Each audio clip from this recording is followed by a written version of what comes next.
welcome to a new tutorial about how to draw things that are 3D and find beauty in 3D objects that bring us joy.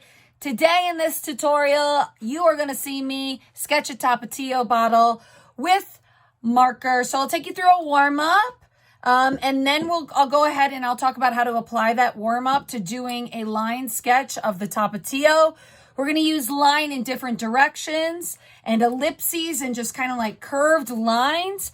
I'll talk about why you shouldn't spend too much detail drawing the labels of bottles, but just kind of dance around, and you'll slowly see me add details in with hatching and cross hatching in different kind of lines. You'll see me make adjustments, really emphasizing the edge of the bottle.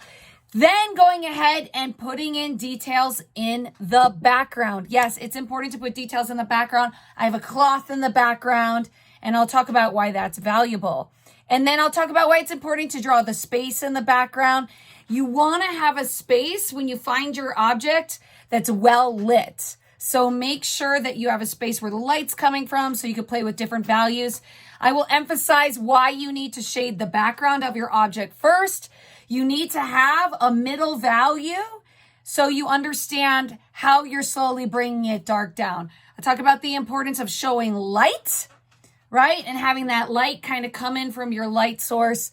And we'll go ahead, we'll put in details slowly with different gray markers and different values. Then we will work in the dark values ever so slowly, and we will dance around the bottle. So like bottles are great to draw, so get some kind of bottle to draw, set up a still life. Doesn't take that much too. And I will talk about my color choices and why I'm moving colors all over the page. And then we will slowly bring down the value of the side of the bottle. We're drawing with dual tip markers, and we're drawing with pen and pencil. And then I'll just keep sprinkling all over the page. I will talk about how to go ahead and sketch in the letters, but to not add too much detail, because you want to work detail in slowly all over the composition. And yeah, I'll just talk about color choices and slowly bringing the value down even more so we can emphasize the important star. Whatever 3D object you're drawing, we can make it beautiful. We can highlight it with its light source. It's light. You can see the light right now. I will even talk about why it's valuable to use watercolor on top of any sort of marker work when you're sketching. Adding that layer to kind of unify things and bring things together is so important. So you'll see me mix colors, dance around, and then I will talk about like why I purposely put a cool color cloth behind a warm bottle. I will emphasize the importance of texture and creating hard boundaries at the edge of our form. So this is a soft boundary, this is a hard boundary. And we learn that over time. So make sure you're always darkening the value. Find something that you love that is 3D, not your phone. And then we are slowly bringing down the values around the side of the bottle, around the side. We're bringing in shadows last, and we'll add a little bit of white with any sort of tools that you have. So get your sketch supplies. I'll talk about creative liberty with color, and let's go ahead, let's get to it. You could do this in several pieces and come back to it and pause this video, but draw things that are beautiful, draw things that make you happy. Hi everyone. Welcome to another sketch stretch. I hope everyone's doing well. Make sure you have your pencils and your pens and your markers. I know I have all sorts of different materials ready to go. I recommend drawing with a pen and then having your coffee, especially if it's early in the morning, or, you know, glass of water, any sort of snacks. And we've been doing a lot of sketches about 3D objects that are important to us. And we are working with some alcohol-based dual tip markers, pens, and pencils. In this series, I am drawing things that I love, and I am warming up. I'm going to draw a Tapatio. Hopefully I have time to talk about why Tapatio means a lot to me. But I'm warming up right now by practicing my line weight. So make sure you always take the time to do that, because as you could see, line is really, really important, and value is really, really important. And you always want to remember those skills that we've gone over in the past. And I'm practicing doing something called ellipses, which are basically kind of like, you know, half ovals. Oh, an ellipse is a full oval, but see how I lighten up the ellipses at the back? If you stack enough of them on top of each other, you can make a sphere, you can make a bottle, and you really want to press down on the front. So always start by practicing that, that motion. I really, really recommend that. And here I am. I'm starting by doing a really, really light ellipse. And that light ellipse is kind of like the curve of the bottom. And the reason why I go light on the top with my line weight is because the top is farther away. So you're gonna go lighter with the line weight. And then I'm taking my lines down on the side, and I'm adding an ellipse right here because, hey, I want to show that this part is still kind of curvy. So by wrapping lines around the outside, you're gonna give the object form. Now I'm drawing the side, and I'm just getting a sense of the bottle. I really recommend drawing any sort of bottle or any sort of sphere, because we're just practicing doing things in a three-dimensional way. Now I'm drawing the bottom. The bottom is an ellipse. And I'm turning down the volume of this. I can hear me yelling at my son first thing in the morning. I'm drawing the side.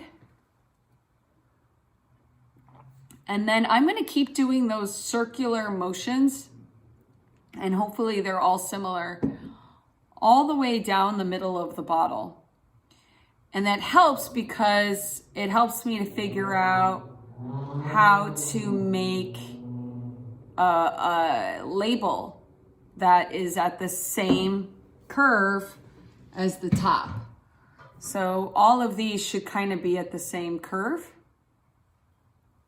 top and bottom. Now simultaneously, I'm also doing vertical lines that tell the story of how the form is kind of like going down. So I invite anyone to kind of draw a Tapatio bottle with me in this series. And then always pull up with your eraser, because that's what's beautiful about an eraser. Now I'm really darkening the side of the edge because I want to make it very clear where the edge of the form is. So make sure you darken the side of that bottle. Darken the edge. Curve it around the top and the bottom. And I'm going ahead and I'm curving up on top. And what you're doing is you're kind of like making adjustments. And I could tell I'm thinking right here, okay, how am I gonna handle the label? Because you don't want to get so lost in the detail of this label that it stresses you out. So I'm making adjustments right here, and I'm kind of judging the distance between the top and the bottom of the label. And I'm kind of taking away. Now notice how handy that ellipse stroke is. And I have my like heavy kneaded eraser, white eraser nearby, and it really comes in handy. The whole time I'm going really light with my lines, super light. But I'm also like making marks with confidence. That's why you got to really take the time to warm up with those strokes. And that's something you can learn. It's muscle memory, right? And you want to kind of turn from the shoulder. You don't want to be like drawing from the wrist. The shoulder, the wrist has less, it's like less rotation. I think this is a gliding joint, right? The wrist. But the shoulder is a rotator cuff joint. Am I remembering that right from anatomy in 10th grade? So notice how I still haven't tackled the bottle, and I'm just trying to get relationships right. That's sort of what you want to do at the beginning, is kind of like, okay, you're thinking about proportions. How far away is the top from the bottom? Okay, now, really light, okay? I'm outlining the outline of the sombrero and the character in the label. I'm just doing a circle for his head. I'm not gonna like stress about details right now. What I'm doing is I'm just drawing the empty space that is the label. So I'm kind of like giving myself guiding boxes. I'm covering my face. Guiding boxes to go ahead and get this label. Notice how I'm dancing all over the label. I'm not getting lost in one spot. I'm kind of bouncing around and I'm moving everywhere. You draw anything, you draw a ketchup bottle, you draw a salt shaker, because they're actually all comprised, like they're all round. And this ellipses stroke will help you. Now, how deep the ellipses is, it depends on your perspective. And notice how I'm pulling away. I think I'm using an H pencil, like a 2H, or not. Look, it's kind of bold. So you really, really want to darken the edges, you know, when the form is ending, because you're kind of emphasizing that relationship. And okay, so what we're doing is we're continuing to work with this. So one of the keys to drawing is to be open to slowly taking away stuff. And here we go up at the top. I'm really adding a lot of vertical lines to kind of show that it is round, that there's like kind of like hatching that's going down. Then I'm going to the side to show that it's 3D. I'm picking up papers or straight lines and I'm taking away. So remember, you're drawing with your eraser too. But in order to make it round, you got to keep adding ellipses, right? That's something like that there's no such thing as like too many ellipses. The ellipses make this brim on the edge, and then you go ahead and you add vertical lines going down. So the lines tell the story of the side of the bottle. And I keep doing that curved shape because it kind of helps it to get better. And I go ahead and I pull up and I kind of make adjustments. So drawing so much, it takes time because you're constantly adding, you're constantly taking away. Check to make sure it's curvy. Now, think about where your light's coming from. You're going to add hatching at the side, right? Because my light's coming from one way, I'm adding more vertical hatching on one side, and I'm showing how bumpy this is. I'm adding more vertical hatching to go ahead and to show those shadows. Vertical, vertical, vertical, down, down, down, down, down. Really going fast. I'm using a really light pencil. I'm using a 4H, just so you know. Vertical hatching. Now I'm adding more curvy lines. Right? Show this relationship, show this curve going around on the edge. I'm changing and the you way can that always I take line hold it. away. Drawing this way, and then if I'm doing something really light, I run this way. Okay, vertical, vertical, vertical lines all the way down. Look at all of this light going down. Right? You have to tell that story. You have to tell the story of the round, but at the same time, you have to tell all these lines going down. So really drawing the edge, curving it, pulling away on the sides. And I must have been missing a video in there because you could see I drew the top, right? You notice that I drew the top. I did a lot of vertical lines on the top. So maybe I dropped a video somewhere in there. Vertical, vertical, vertical, really drawing the edge, a lot of ellipses. Drawing the edge. I have to stop my recording a lot because, you know, kids, you gotta help your kids eat breakfast and stuff. So maybe I wasn't recording when I was drawing. Vertical lines on the side. Now I'm adding hatching on the side. Hatching on the side because I want to show the shadow, right? So as this turns, you see you get more of a shadow right here. So I want my eye to understand what direction it's going. So I'm putting in that shadow, really lightly adding in different layers of hatching and what I'm seeing down at the bottom as far as light. So I'm looking for these little shadows, like what's happening at that moment with the light, with what's happening. I'm trying to tell the story of the moment, which is why a Tapatio bottle is so beautiful. It's so beautiful. Any sort of bottle is beautiful. It's interesting to draw. Really drawing the bottom. Look at all this dark value happening in the bottom. So really darkening the line weight and then dancing all around. Really, really drawing those, like the hatches down at the bottom of the shadow. So this is so cool. You start to tell the story of the shadow. Notice how I'm just blocking things in. Just blocking it in. And dancing all over.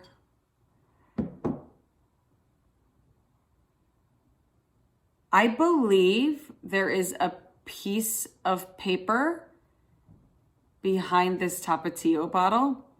And I really should have the photograph in there so you could see what I'm drawing. But I challenge you guys to crumble a piece of paper up and put it behind an object. Because it makes things interesting. You know, you could kind of like take a break from the bottle. Like you want to take a break from whatever you're focusing on and draw the background. And if you crumble up a piece of paper, that's like so interesting, isn't it not? And then try to take the time to sketch that. The paper looks so different. The crumbled paper looks so different. Well, juxtaposed to like the vertical lines of the bottle. So, you know, try doing that too. And I'm really, there's a little gap where between the Tapatio bottle and the paper, and I'm kind of capturing that. Now, my students, you know, you may not want to crumble up a piece of paper. You're like, oh, miss, no, I'm not going to do that. But I challenge you to do that.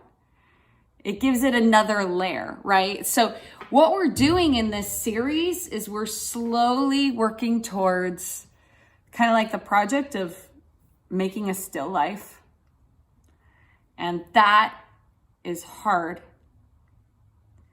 Making a still life is really, really hard. Okay, so why am I darkening the edges right at the edge? Because I need the viewer to understand where the bottle begins and ends. So you really want to darken your line weight at the edge.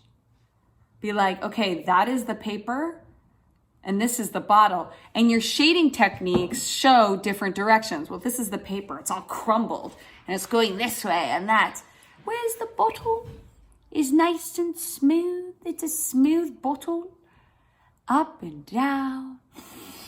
I'm a bottle of Tapatio, spicy, or I'm a crumbled paper. So it's like the line direction tells a different story. And that gives information to the eye. That's like, oh, dang, that's not the bottle. That's a crumbled piece of paper. Or a cloth.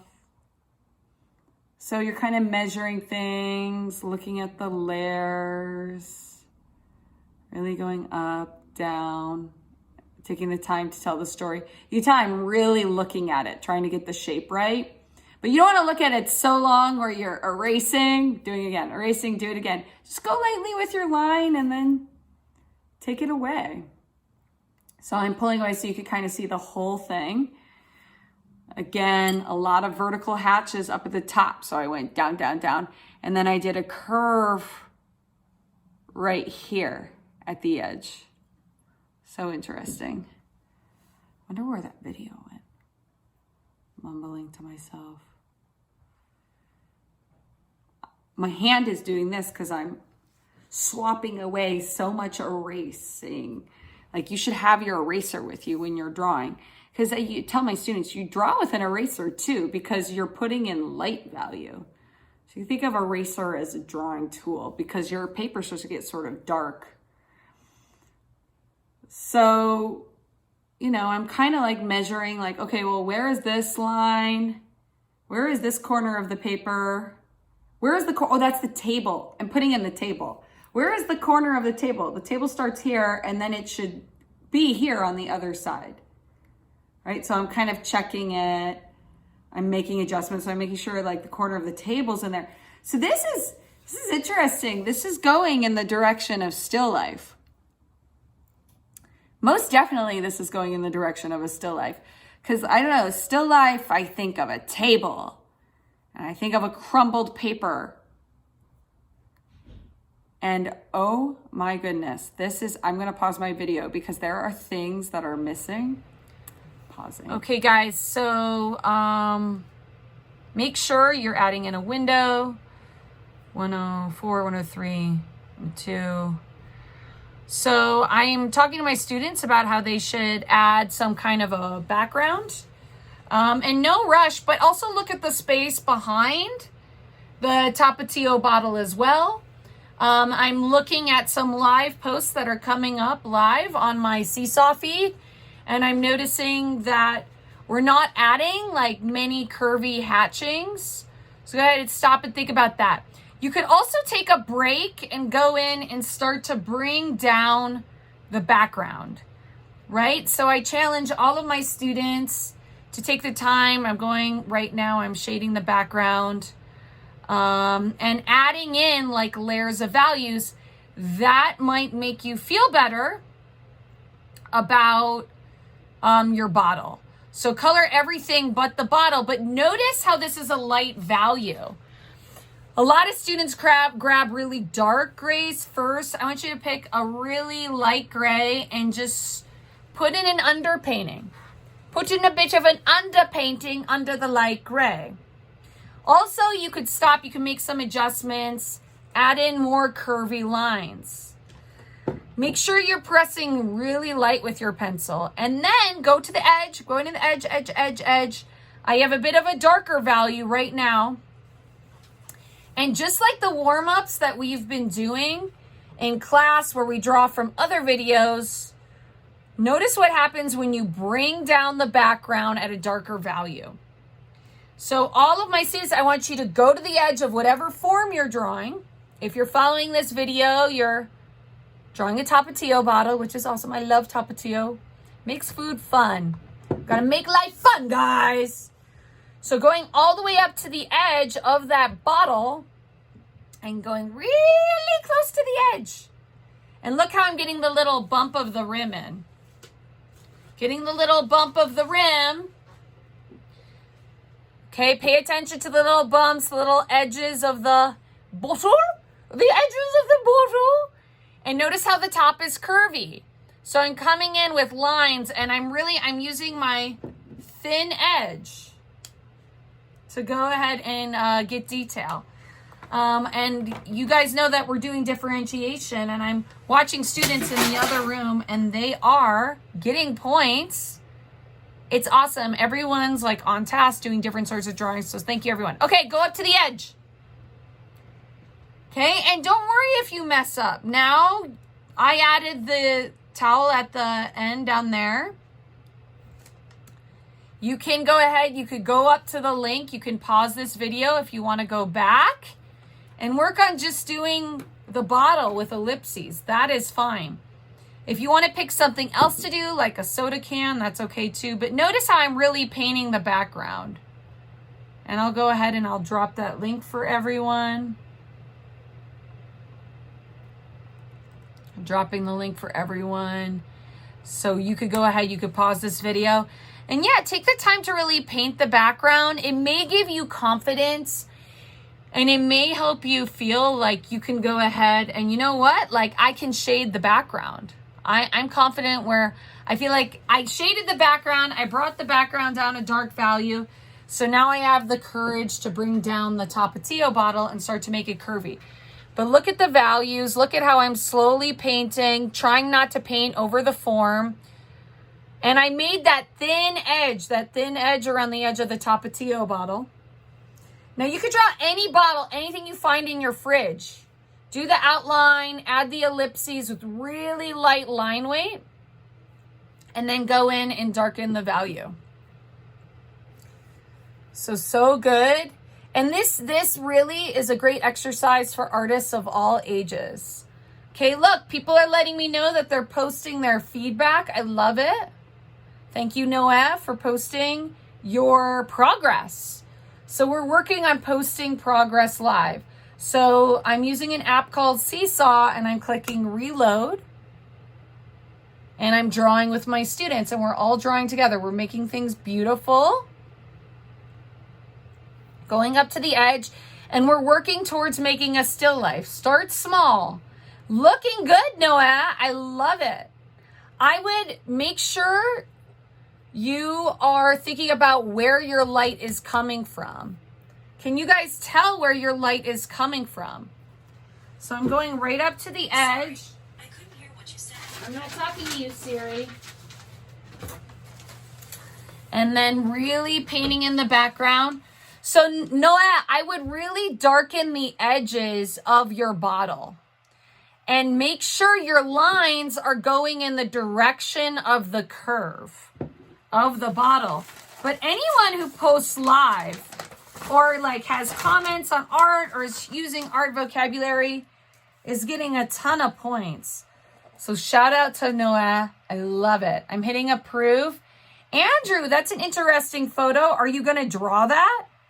I would love to see you draw that.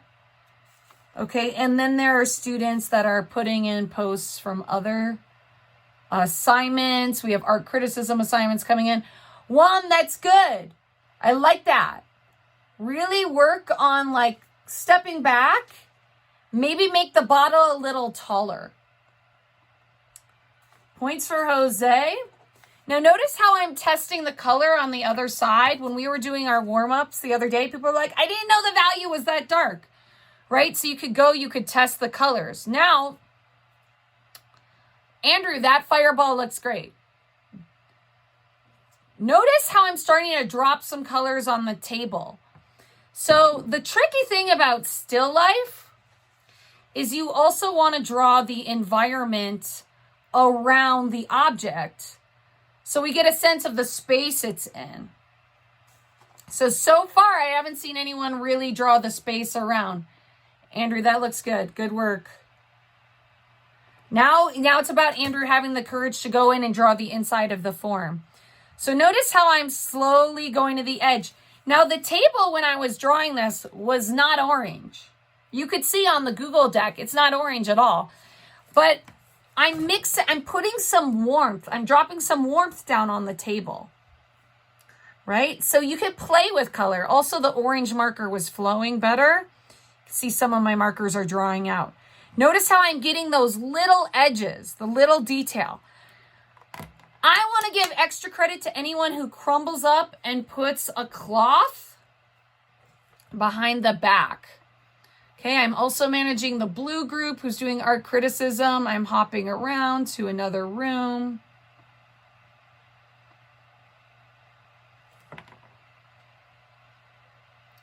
Okay. How's it going in here? Okay, now notice how I am doing quick strokes with the broad edge of the marker. And what's cool about these tips is you can rotate them and you could get a skinny tip and then a fat tip. So notice, I want you to think about how much I'm going back and forth between super thin and then I'm getting fat and then I turn to the side here and I get skinny. So you want to get in the habit of doing really expressive lines. And then you could always go back to the pencil and adjust. Don't be afraid to start to use markers, because when you start to use markers and you make the adjustments, it comes alive. And some of you, I'm looking at your drawings live. Notice how long the bottle is. Ask yourself, okay, this goes almost halfway, and then we got this really long edge, and then you got this curve down here of the label. So I'm going back in and I'm making adjustments. Okay, make sure you're always stopping. You're doing a break. And this drawing can be in progress. For the art show, you posting, like drawing one 3D object, that's fine. Now I'm going in and I'm doing these little details, these little shadows. I got a student coming in late. Mercedes, are you there? Mercedes, are you there? Are you going to do a drawing today? I tell you, in distance learning, sometimes I don't hear from any students at all, and it makes me so sad. Why don't you talk to me? Drop a comment, subscribe. Why not? Someone talk to me. Thank you, everyone who's doing your homework. I appreciate you. Thank you, Noah. Did anyone else post? I'm going to reload Seesaw. So yeah, I took a pencil and I drew the shadows in. So see these little Tapatio blobs? I drew those in. And now I'm taking a beige marker You see? And I'm going in ever so light. I'm dropping some grays down. Because notice how many colors you see in this beautiful, beautiful Tapatio bottle. So you're really painting. If you like do marker drawings like this, you're learning how to paint. Straight up learning how to paint. It's like so exciting. So I'm going to go ahead. I'm going to click reload on Seesaw before I have the blue group come back, and keep dropping in those values, guys. Drop in the values and go light with your values at first. Anthony Alvarez, nice. Way to go. I would make sure your values are light. Way to finish that drawing. Good job. See work coming in from Martin. Hey, Martin, you think you could draw this Tapatio bottle during academic prep? Seeing some cool stuff come in, guys. Juan, yes! Guys, you should see Juan's drawing. Maybe like smoother strokes, Juan. You know, to make it even. I know, I hate it when the markers go dry. Send us more markers. Someone like donate more markers to my student. There's no such thing as too many markers. Okay. Okay, so I keep hitting refresh. Now I go in, I start to have fun, and I start to drop ellipses with the marker. Okay, and now I'm going in, I'm working in a darker gray. A darker gray, so exciting. So, like you can add in grays, like have your markers out, light grays, just like we did in the warm-up just now. Add in different grays. You can add in different grays to go ahead and get some ideas about what to do. And I'm monitoring, I'm seeing what you guys are doing, and I'm keeping an eye on Seesaw. Awesome. So thank you everyone who's posting live.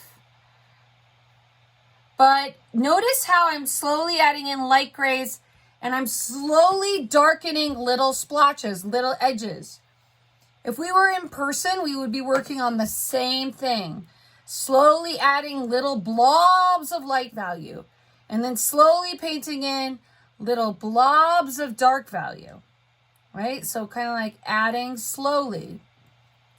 So no stress, no stress. Okay, so you get a point. Whatever you post today, you get a point. I'm doing ellipses with the marker right now. Working in those ellipses, going curvy and going around. So valuable, right? Because we did the line direction exercise, everyone. We did that. So we could be comfortable with having different lines when we draw something 3D.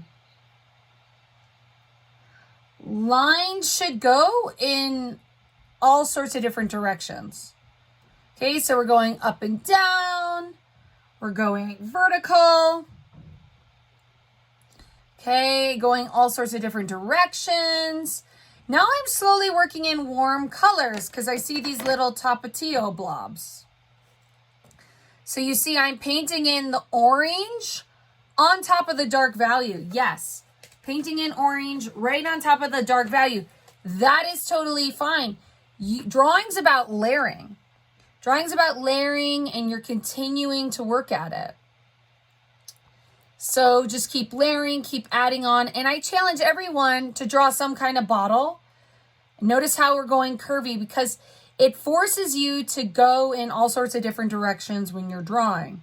If you could draw something 3D, you could draw something anyway. Should I talk about why I love Tapatio? I'm watching the chat. What's going to get you guys to talk to me more? Okay, so this is a little highlight. So pay attention to where it's white when you're drawing something 3D. That is called the highlight. And you want to go ahead and you want to make sure you're always drawing the highlight. Okay? Always drawing the highlight, always making things 3D. And so here we go. I'm going to get my FO4 and I am going to add some bright orange because that was our theme for class today. We're going spicy. And I'm just going to go ahead and I'm going to paint that in. And it's so exciting, like so exciting. And I'm painting it in. And notice how I'm adding hatching with the end of the bright FO4 marker. And I'm adding in spice. So why do you have so many colors in your marker bag? Because you want to have something called variety.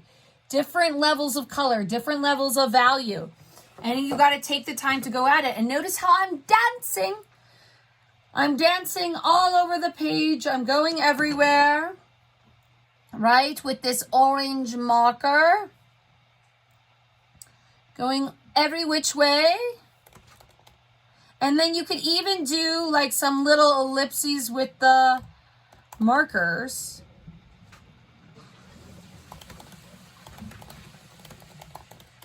So ellipses with the bright orange. I mean, so exciting, right? Now I want to put the color that if I'm using it on the top, I want to use it at the bottom. Yes, I want to add those curvy lines at the bottom. So make sure you go ahead and do that. Any sort of, you can draw any sort of bottle. You can draw a ketchup bottle, you know, a bottle. Here we go. Here, Sophie. I can't hear you. Just seeing what's happening, seeing what we're working on, seeing sort of progress. So I'm talking to my students about how important it is to have a hard boundary. Right there. Do you see? Right there, I am darkening the edge. I'm slowly working in my darkest gray. Now, see, everyone look at that dark gray. You don't pick that up till you're in the middle of the process. But you really, I'm putting in the shadow with that dark gray. You reserve your dark grays for the very end when you're kind of drawing. So just kind of like keep that in mind. Dark grays happen at the end. Okay, slowly bringing down values. Now I'm adding in the light gray. So just like drawing like the other exercise we've done, you're slowly adding those dark grays. Notice how powerful that dark gray is. That makes it a hard boundary. So I am thinking, where is my light coming from? And on the side where there's no light, I'm putting in a shadow. You could put a dark shadow right on top. Dark shadow right on top. And then go ahead and add, you can hatch with markers.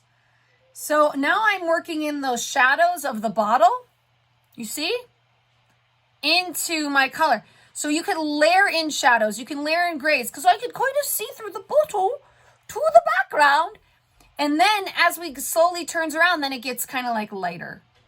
It slowly gets lighter, and it's just kind of like a beautiful thing. It's awesome. Look, vinegar and guys, you can draw this, you can draw anything. And oh my goodness, look, it looks like I added some dark value. So I added some grays to kind of emphasize the shape. And now when you get farther into the drawing, you're slowly going to add darker values. And you have to ask yourself, where is the shadow? Where is the shadow? And then you're going to go ahead, you're going to add those ellipses, and it's kind of like curvy cross hatching, right? I'm going in all sorts of different ways. So I'm going to add that dark red at the bottom. I'm going to add that dark red at the top as well, right? And I'm going to add hatching with the dark red. So it's really like taking the time, and you do ellipses with the marker too, like a curve around the edge. So it's so fun to slowly make it dark. It really, really is fun. And it's really, really great. But you go dark to light. Now, let me know in the chat. Let me know in the chat. Do you guys have a pen? Let me know. You should be picking up pens at supply distribution. Pens create shadows. Pens help to define hard boundaries. They really do. So I talk about hard versus soft boundaries in class all the time. It's like you really want to show where a form ends. I tell my students to go ahead, layer a pen in. And then you'll notice other things. So you could do gray on top of different colors. You can use your, let's see, what color grays? Your WG4 or your blue gray, and go ahead and splash it right on top of stuff you've already done. So I'm using the thin tip right there, and I'm going ahead and I'm doing that. And that's just really, really great. Working in the shadows. Dropping in the shadow, going darker. And I'm really creating a shadow now. And you can, with that same light gray, do a shadow around the bottle, right? Do an ellipses around the bottle. And this is where it gets done. Now, don't look at this and be like, oh my gosh, mine's never going to look like this. Well, this is the beautiful thing about YouTube. You can watch the video again. You could do a different bottle. You could work with different colors. Maybe your bottle has more of a blue tint or a green tint. Well, make a value scale with blues and greens before you start. Organize your colors. And you can always go back with pencil and add more detail. Now, remember I was telling, don't get lost in the label. But now I'm going to take the time and I'm going to go ahead and I'm going to add some more detail to that label. And that's like totally fine. That's okay. Now, if you're ever doing a label, we talked about this in the first unit. Count the amount of letters in the label. And then once you count the letters, you make a space for the word. Notice how it's curvy. Notice how it's curvy. The word is curvy. And then you cut the space. And then you carve the letters out of that box. So ask yourself, whatever bottle you're drawing, or you're drawing the Tapatio, you could go ahead, you could work in the letters, slowly carving the letters, but like don't take forever like me. Well, no, I mean, I'm not taking forever. Don't take forever. You know, and it's like you're obsessing over the letters. Just work on the letter. The point I'm making is just work on the letters for just a little bit. But don't be like, hey, the letters don't look good, and then you abandon the whole thing. The main goal of this assignment is you're drawing things that are 3D that are important to you. So that's what you're doing. And the key is really line direction. So I'm watching the comments. I haven't heard from my green students in a while. So I'm going to go ahead, I'm going to click reload on Seesaw as I'm drawing the P in this Tapatio.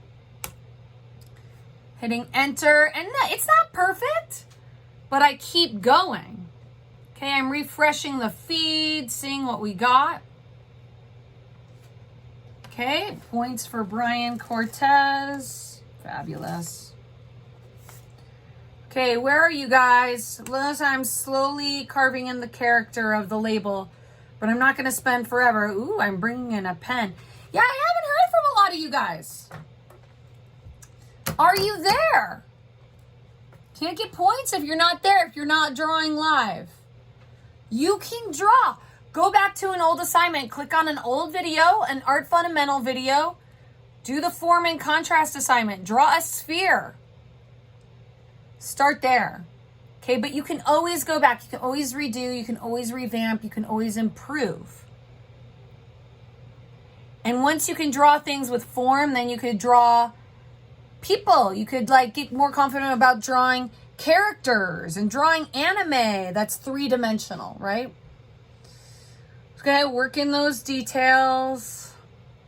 Okay, and keep going, working on this during academic prep. Work on this during academic prep. So adding pen is something that you want to do slowly, but you want to do, because that kind of brings your drawing to life. It makes things pop out. It makes things super exciting. And from far away, you want people to be able to see little details. Now, you don't have to do a whole line. You could do little dots, dot a lot. I'm Julia Child, the art teacher. And you could slowly work things in. Now, I challenge anyone to draw. Anyone can teach themselves how to draw. You comment below and you let me know if you disagree. But anyone can learn, anyone can teach themselves. You can pick up anything and draw it. So I'm putting in little stipples because if I give too much attention to my friend on the front of the Tapatio bottle, if I give too much attention, it's going to be like what? Like we're just going to look at him. And we want to look at the whole bottle. Okay, now hard boundary. down at the bottom. I'm really emphasizing that hard boundary, and I'm really darkening things.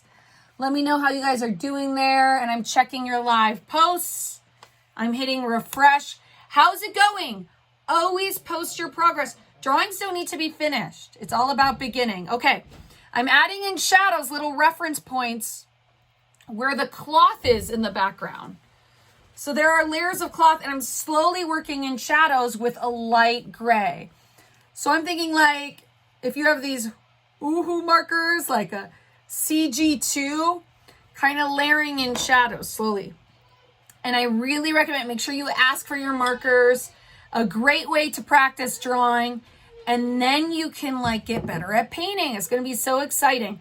So now I'm adding in that darker gray, really working in some shadows in here. You see, I get darker grays right there. Everything has gray on it. Our face has gray on it. Objects have gray on it. That you're layering in values, and it is the art of layering things in value that is going to give something form. And once you can make something look 3D, guys, no one can stop you. No one can stop you. It's like a very, very exciting thing.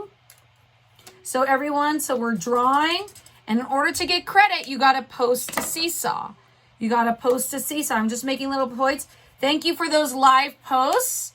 Those bottles are looking great. Fabulous. I keep hitting refresh. Awesome. Okay, now I'm darkening the outline. I'm really darkening the outline with a really, really hard boundary. So this is why you need to know about values. That is my dark, cool gray. Let me see if I can remember the color. I think that's my B69 or BG, blue gray 9. And I'm going dark at the end. Save your dark colors for the end. Everyone, you can do this exercise several times. You don't like your Tapatio? Yeah, don't worry about being late, but worry about drawing. Right? So that's why we film a lot of our demos, right? So you could go ahead, you could catch up on your work, right? So like, do that. If you could do this, you could do anything, and always draw the background. Now I'm making the left lighter. I'm making the left lighter. Why? Because there's some more light on that side. You see the windows on my right, it's coming in. So it really depends on where you're at. And notice how I'm slowly bringing the shadow in. You want to bring the whole shadow in at once, right? But you're slowly putting gray, like on the top and the bottom, because gray is visually heavy, and you want to keep your piece balanced, visually balanced. So the eye is moving, because our eye is going to go where those dark values are. That's why we work them in slowly. So I'm slowly painting in. I'm slowly layering in. It's just so exciting. Going up, creating that hard boundary all the way at the edge. And again, you do this. You could put as many objects as you want in your still life. Here, I have like a little piece of cloth in the background. I have my Tapatio bottle, and I have the background. That is enough for a still life project. And then you set goals and you get better. So notice how I'm really darkening the background. Now it's coming forward. Now my Tapatio bottle is coming to life. It's just so exciting. So one thing to keep in mind is that you can get out your watercolors, and whenever you want. Now, I know those watercolors may look different than the ones that you have. Any sort of watercolors will work, because sometimes, here is the truth, everyone, sometimes you may not be able to achieve the right color with your markers. I don't know, there might be limited. Maybe like one of your markers is dry. So watercolors is just about using another resource that you have. And you can put a wash of watercolor somewhere to go ahead and do that. Now I'm going to slowly test on the left. See, I'm testing on the left. I'm testing the little red blob on the left. I'm doing that. I'm testing on the left because I want to make sure I'm getting the right colors. Because there are some pink colors in here and some Tapatio colors that I'm not getting. So then I'm splashing it on the inside. So, you know, Wilson was just talking like sometimes I can't get the right colors. It's like, well, it's really about taking the time to get the right colors. And what's nice about watercolor is you can get a really nice light wash and work that in, layer that in. Now I'm not going to do marker on top of my watercolor for a while, but notice how I'm putting dots in. Okay, so we're going to go for like 5 more minutes on like adding the watercolor. Okay, adding any sort of dots and adding the wash in slowly. You want to leave an area of it white. My advice is to leave an area of it white. So always ask yourself, where is that highlight? I don't want to make the entire thing dark. And Max, my son, is coming to join class right now. Notice how now I am, see how light this red is? I don't have that color marker, so I'm dabbing, dabbing, dabbing. You can stipple with your paintbrush. So when you learn shading techniques during quarter one, those shading techniques, stippling and hatching, that applies still. It's just like such an exciting thing. I'm talking to Karen. It's okay. You can draw later. Learn to discuss. I got students working on all sorts of different projects, right? So that is why I'm telling you, pick your own 3D object. Do this for practice, but then do another 3D object later. Okay, notice how I'm just for fun, I'm splashing some of that red in the background, bringing the value down. I'm playing. I'm not hesitating, but also you got to think a little. Why am I splashing the red and the pink around the space? I'm warming up the space and I'm also creating unity. So think back to our principles of design unit. Unity. Okay, so you want to create unity and you want, if you're adding a color here, you want to add it to the other side. So the eye travels around the page. Because red is a visually heavy color. Red's intense. You're going to look at red. Okay, now I'm working in some browns. Nothing like the burnt sienna and some ochres. So let me know in the chat. You guys have brown in your watercolor, right? Such a valuable color.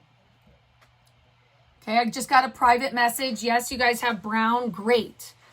Okay, don't get overwhelmed if you're behind. That's why I gave you guys the YouTube video. You could stop, you could go back, you could redo it. Right? So we're going in, we're like kind of like adding in shadows, adding in things. You could redo this. You could put a cloth in. I'm not touching the cloth right now because that cloth that's in the background is a different color. It's a cool color. I don't want to muddy my colors. But I also don't want to, if you have a cloth in the background, I don't want to give it too much detail because this is the star. The Tapatio bottle is the star. Okay. Ooh, I'm adding in some more bright at the end to make it seem round. Now I'm slowly adding the intense color in the label, but not too much. I don't want everyone to just like stare at the label, right? I don't want people to just look at the label. I want people's eyes to dance around. So you got to be gentle with heavy colors like dark grays and reds. You got to like go easy. Okay. Do you have a paper towel? Whenever you're doing watercolor, make sure you have that paper towel. And notice how you can turn a brush to the side and get different effects. Oh, I love watercolor. I love the watercolor. Ooh, and I'm adding in some of that red shadow right here. You notice it? When you have a color on your brush, always scan what you're drawing and be like, okay, where else is that color? Because, you know, mixing and rinsing, heck, it's a lot of work. Woohoo! Woohoo markers. Okay, so adding in, now I'm going around, I'm like, okay, where else is the red? Right? Now notice this is a dark value, but I'm bringing it down slowly. Okay, adjusting the camera for you all. It's a lot of work to make these videos, everyone, because I got to do several takes, but it's worth it. It is for you to do art. I really want you guys to feel like you have more time in class. Okay, I'm adding in some orange. I mixed a little orange with the brown. Look how orange this Tapatio is. That's why we did that spicy warm-up. In my class, we drew fire to get ready to do that Tapatio bottle.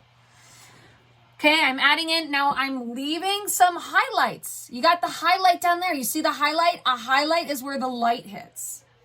So you're adding slowly. Okay, now this is interesting. You got some green. So Joshua was bringing up, like, what colors do you use in a human face? I was like, well, sometimes you use purple and green, like really light green. You're putting in shadows. Same thing with the Tapatio bottle. If you look closely, find the beauty in the Tapatio bottle, you will see really cool colors in there. All right, guys, so I purposely did a blue cloth behind the Tapatio bottle because it's, voila, it's a complementary color. So I'm going to work that in and then like keep going, keep drawing. We're going to open up Nearpod and we'll get back to this. Keep working at it. Okay, guys, so we are back. We are working with this bottle and I'm just kind of modeling to everyone that, you know, anyone could draw, but you got to take the time to draw. You got to take the time. It takes time, right? So, you know, don't just abandon your drawings that you start in class or your doodles. Go back, work at it. One thing I tell students is that, hey guys, if you're worried about someone moving your still life, take a photo of it.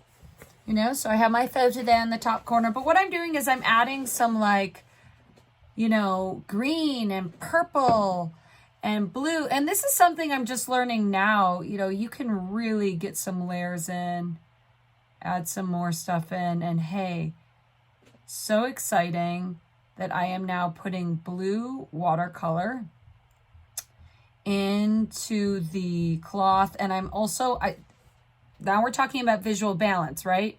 I'm trying to visual balance the blue that I'm adding in the cloth. And notice how I'm putting that all over the page. I'm even adding it to the window, right? Because that blue, I know we talk about visual weight. And you have to think like, okay, well, how powerful is this color? Colors have a certain amount of power. You work in the light power. Now notice how I can have fun different line directions with a paintbrush. So paintbrushes create line. That's something like I didn't think about. So I'm going back in with my marker and I am putting in some values that I left out right here in the hat. And I'm just putting in that shadow. You see right here, just the shadow right there. Okay, and again, I am not obsessing about detail in the bottle because you want an even amount of activity throughout your entire composition. That's something we need to think about, like even amount. So, and then, I mean, a color like that beige, like that's everywhere, you know, so you could use it to bring down the value.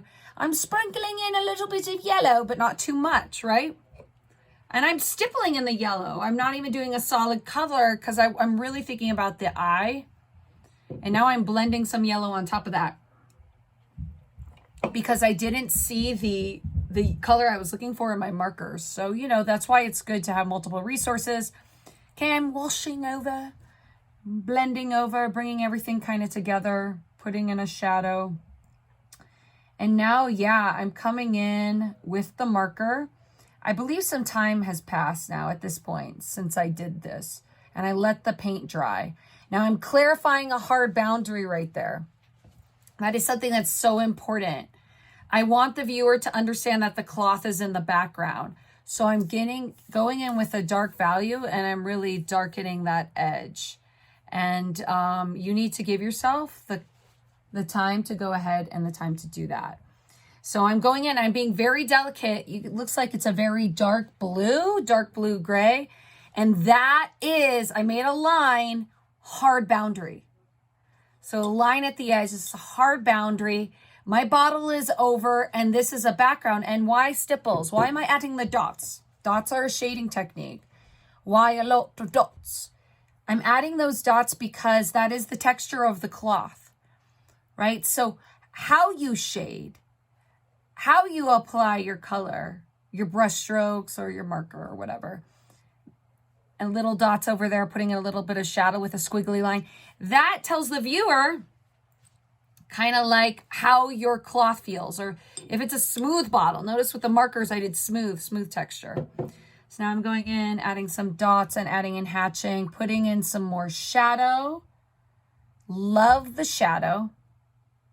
I love the end when you're of an art piece, when you're kind of putting in those final shadows and you're adding the pen. So I'm a big pen fan. I love watching, I love Instagramming like pen and ink drawings. My students know that. And I think it's great to add pen at the end. Now, some people may think that that's overworking a drawing. Okay, hard boundary alert. See what I'm doing there? I'm really defining the corner. And I believe that's like a gray. I'm putting hatching of a gray, layering it over my orange. Okay. Great. So layering in shadows. Fabulous. Any sort of shadow. And I'm kind of like evening out those darker values now, you know, because you got to like ask yourself, okay, well, is that how my shadow looks? Now I'm putting in some of the texture of the table because it's true story. Tables have texture. And guys, I really hope you get this far in your still life where you're adding these details and you're giving yourself to do. It gets so fun. It is so fun. And oh, look at that pretty green, right? So look at your marker bag and experiment with layering different colors on top of each other. Like so great. I'm sounding like a lot. Okay, look, putting in the shadow of the cloth now with this dark green turquoise.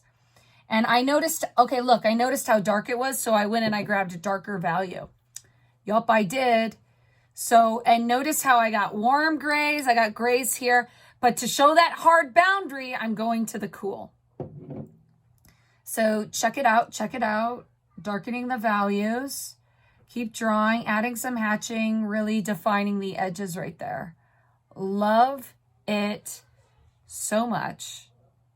Okay, I'm going in, darkening the values. Hatch.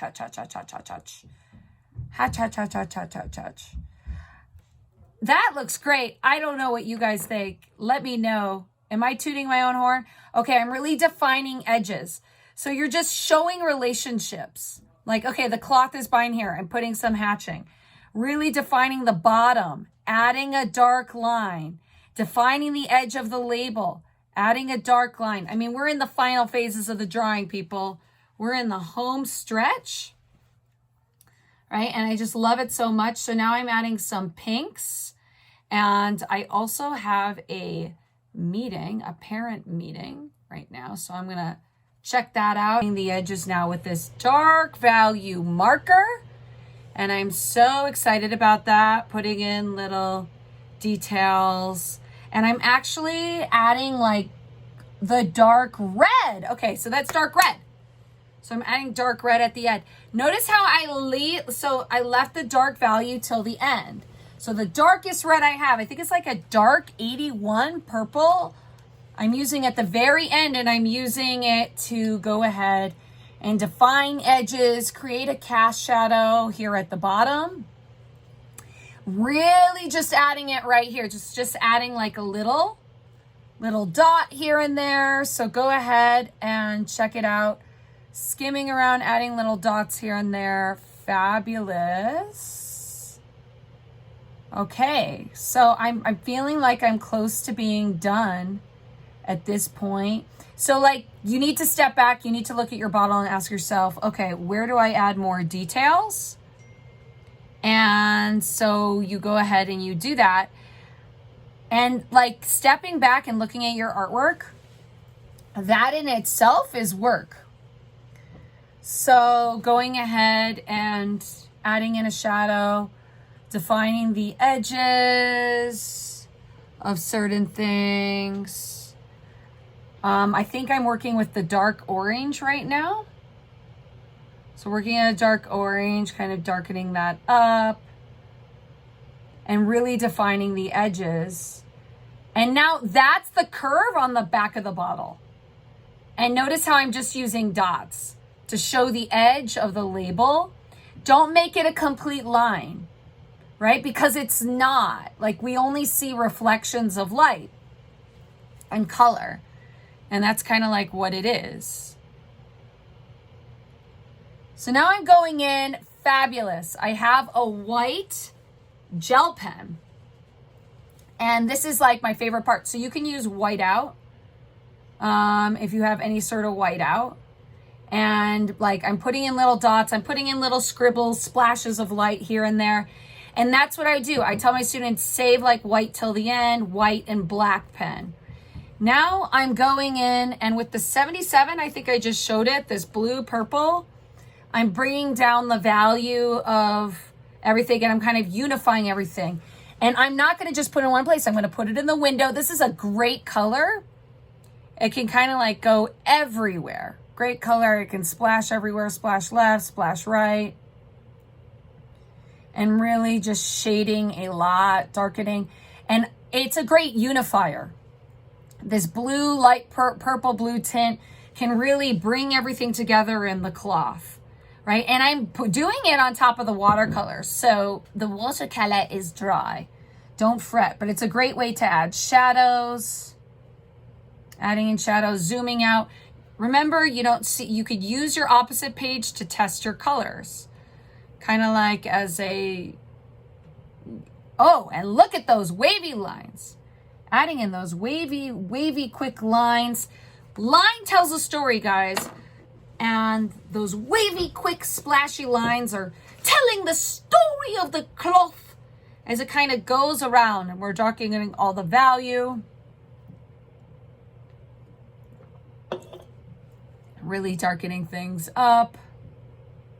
Okay, reflected light. So I'm actually using the gel pen, and you could do this with whiteout or any sort of gel pen. I'm doing it on top of the edge of the marker. And now I'm doing white down at the bottom. Great. And I'm putting in reflected light down in the bottom. So you see, I can see a little bit of reflective light at the bottom. And just for fun, I'm adding some white texture in the back. I don't really see that on the wood. I guess I see a little edge of the wood in the background in that photo. But yeah, notice how much I'm going back and forth between different markers, switching things up. So it's really about moving away and adding. And now I'm bringing down the value of the cloth just a little. Bringing down the value of it, and now I'm working in some lighter value.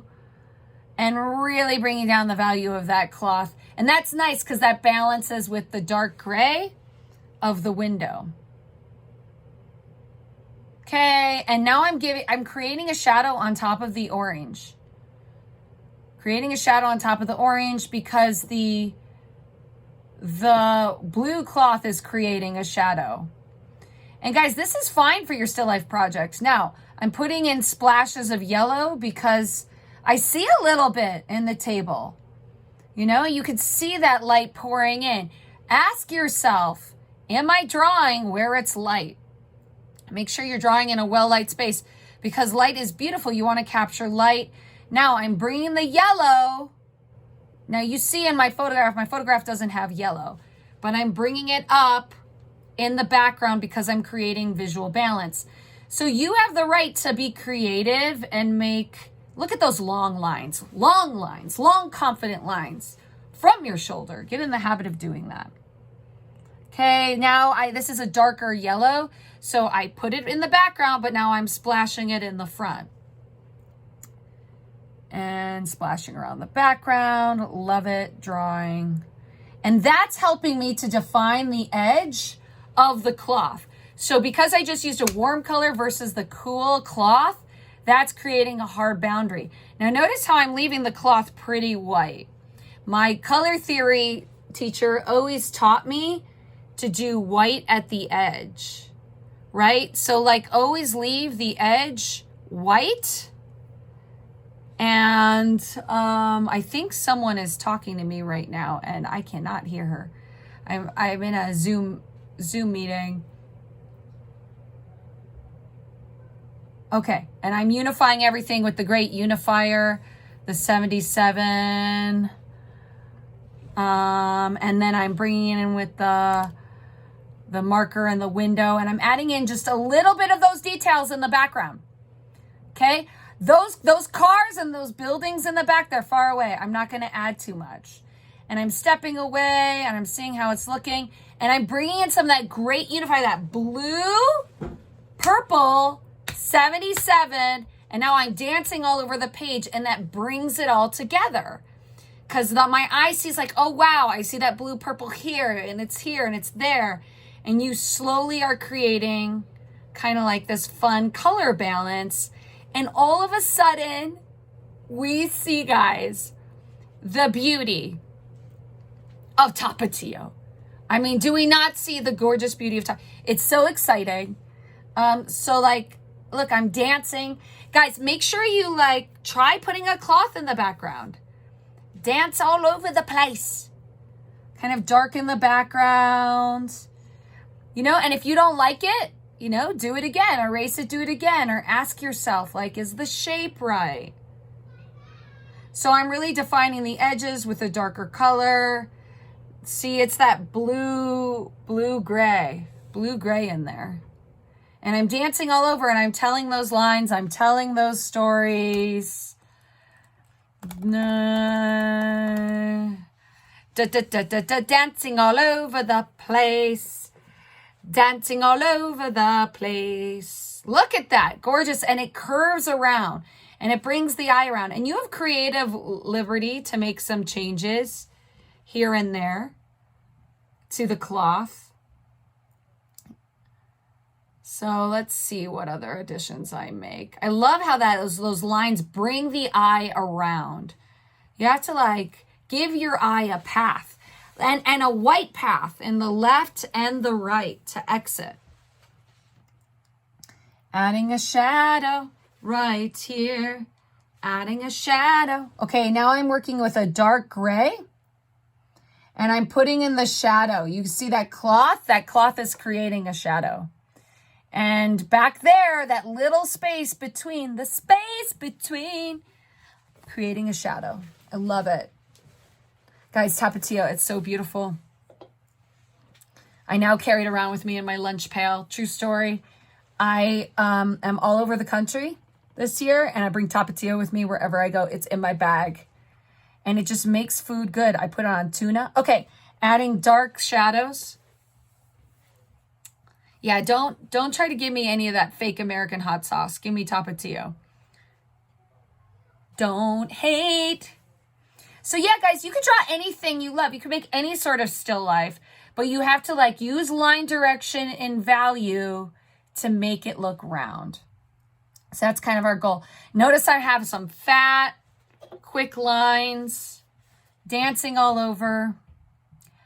I want to leave that cloth white. And there you have it, everyone. I think we're done with making our beautiful Tapatio drawing. I'm so excited. Okay, so please make sure you post it no matter what. You do it no matter what. You have fun. Eat some Tapatio and then find joy in art. Find creative freedom. Use those ellipses. Use those markers. Get a lot of supplies. Make sure you are ready to go. Keep drawing, everyone. Keep it up.